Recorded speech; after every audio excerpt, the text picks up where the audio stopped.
দুই যুগ পর নর্থ কোরিয়া সফরে রাশিয়ার প্রেসিডেন্ট ভ্লাদিমির পুতিন। স্থানীয় সময় মঙ্গলবার দিবাগত মাঝরাতে পিয়ংইয়ংয়ের এই সফরকে ক্রেমলিন বন্ধুত্বপূর্ণ হিসেবে উল্লেখ করেছে। তবে secretary of state Antony Blinken বলছেন, ইউক্রেন যুদ্ধের জন্য মরিয়া হয়ে সমরাস্ত্র সংগ্রহ করতেই নর্থ কোরিয়ায় গেছেন পুতিন। মঙ্গলবার স্টেট ডিপার্টমেন্টের নেটো সেক্রেটারি ইয়েন্স স্টলটেনবার্গের সাথে বৈঠক শেষে ওই কথা বলেন তিনি, যেখানে স্টলটেনবার্গ উদ্বেগ প্রকাশ করে জানান, মস্কোর সাথে পিয়ংইয়ং, ইরান ও চায়নার মিত্রতা পুরো বিশ্বের জন্য হুমকি। পেন্টাগন মুখপাত্র এয়ারফোর্স মেজর জেনারেল প্যাট রাইডার জানিয়েছেন, কোরিয়া উপকূলে শান্তি প্রতিষ্ঠায় মিত্রদের নিয়ে কাজ করে যাবে ওয়াশিংটন। প্রথমবারের মতো রাশিয়ার প্রেসিডেন্ট নির্বাচিত হয়ে 2000 সালে নর্থ কোরিয়ার মাটিতে পা রাখেন ভ্লাদিমির পুতিন। এরপর 2 যুগ পেরিয়ে আবারও পিয়ংইয়ংয়ে সফরে তিনি। স্থানীয় সময়ে মঙ্গলবার দিবাগত রাত 3টার দিকে নর্থ কোরিয়ায় পৌঁছান পুতিন। তাকে স্বাগত জানান দেশটির সুপ্রিম লিডার কিম জং উন। গভীর রাতের এই ভ্রমণে পিয়ংইয়ংয়ের আকাশে রুশ প্রেসিডেন্টের বিমান প্রবেশ করলে নর্থের যুদ্ধ বিমান প্রহরায় নিযুক্ত হয়। Last September, Putin hosted Kim at a cosmodrome in Russia's Far East. গত বছরের সেপ্টেম্বরে রাশিয়া সফর করেন কিম। সে সময় তাকে উষ্ণ অভ্যর্থনা জানান পুতিন। অল্প সময়ের ব্যবধানে দুই দেশের শীর্ষ পর্যায়ের নেতৃত্বকে আবারও বৈঠকে বসায় গুরুত্বের সাথে দেখছেন সামরিক বিশ্লেষকরা। তারা বলছেন, 2022 সালে ইউক্রেনে আগ্রাসন চালানোর পর থেকে ভ্লাদিমির আমেরিকার নেতৃত্বে পশ্চিমা নেতৃত্বকে চ্যালেঞ্জ জানাতে শক্তিশালী একটি বলয় গড়ে তুলতে চাইছেন। Russia's clear choice to turn away from the international system.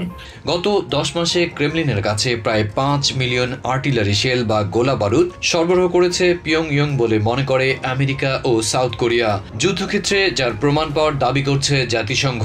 তবে এমন অভিযোগ অস্বীকার করে আসছে রাশিয়া ও North Korea. North Korea since September has sent nearly 5 million artillery shells. Secretary of state Antony Blinken বলছেন, ইউক্রেন যুদ্ধের জন্য মরিয়া হয়ে সমরাস্ত্র সংগ্রহে পিয়ংইয়ংয়ে গেছেন পুতিন। মঙ্গলবার স্টেট ডিপার্টমেন্টে নেটো সেক্রেটারি জেন্স স্টলটেনবার্গের সাথে বৈঠক শেষে ওই কথা বলেন তিনি। North Korea is providing significant munitions to Russia. যেখানে স্টলটেনবার্গ উদ্বেগ প্রকাশ করে জানান, মস্কোর সাথে পিয়ংইয়ং, ইরান ও চায়নার মিত্রতা পুরো বিশ্বের জন্যই হুমকি।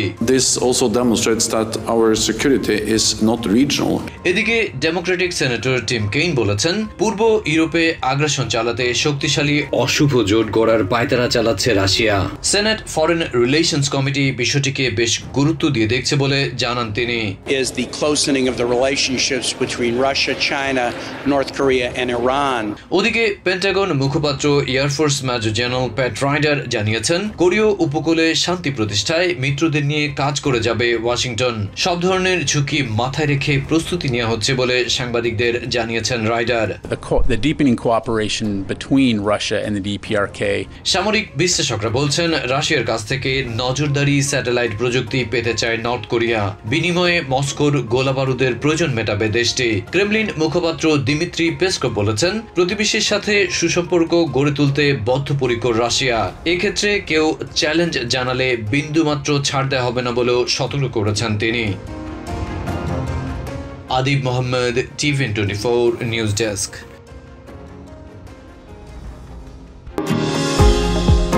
নিউ ইয়র্ক থেকে সম্প্রচারিত TVN24 টেলিভিশন বিশ্বজুড়ে বাঙালির কণ্ঠস্বর।